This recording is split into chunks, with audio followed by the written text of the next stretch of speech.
Hello friends, Radhe Radhe, नमस्कार। मैं हूं जो अपने यूट्यूब चैनल पर और फेसबुक चैनल पर आप सभी के लिए एक प्यारी सी जाड़ा के लिए गीत लेके आए हूं। अगर अच्छा लगे तो उसे कमेंट बॉक्स में जरूर बताइएगा। मेरा फेसबुक की आईडी है अंजू यादव के नाम से। मेरा यूट्यूब का चैनल है अंजू 4044 के नाम से। सब लोग सपोर्ट कीजिए। लाइक शेयर कमेंट जरूर करना। धन्यवाद।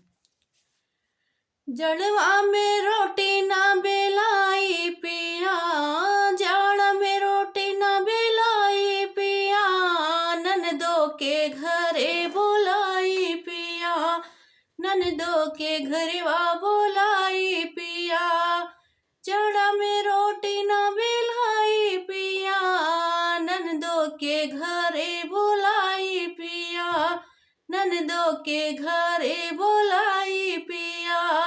4 बजे उठ के न करब गुरवारी, 4 बजे उठ के न करब गुरवारी, भौजी तुहार घूमे पहिरे के साड़ी, भौजी तुहार घूमे पहिरे के साड़ी, ननदो के घरे बोलाई पिया, ननदो के घरे बोलाई पिया।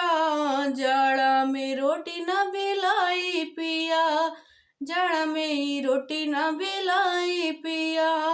माई तुहार खाली हुकुम चलावे, माई तुहार खाली हुकुम चलावे, चूल्हा चौकी नहीं ये कहूँ करावे, चूल्हा चौकी नहीं ये कहूँ करावे।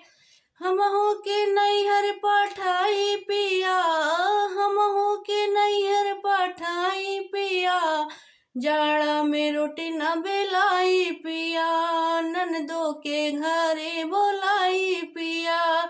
दुखत बटे हमरो कलाई पिया, दुखत बटे हमरो कलाई पिया, जाड़ा में ननदो बोलाई पिया, जाड़ा में ननदो बोलाई पिया।